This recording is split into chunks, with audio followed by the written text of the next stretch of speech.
Anak, kamusta pag-aaral? Okay naman po, with honors po ako. Galing naman. Congrats anak. Anong gusto mo? Bilhin ko. Kahit ano po, kailan po uwi nyo? Hindi pa sigurado anak eh. Baka sa Pasko, kaya baka next year na payagan.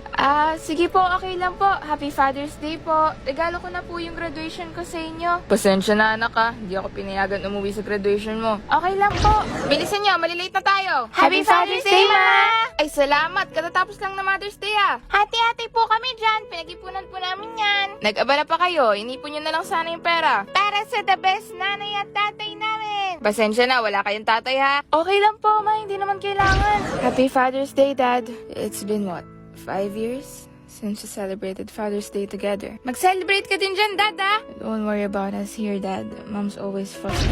Batiin ba natin ang Father's Day si tatay? Para saan pa? Ni hindi niya nga tayo binati ng birthday natin. Wala din paramdam ng graduation mo. Baka kasi natatakot lang siya. Taon-taon natin siyang binabati eh.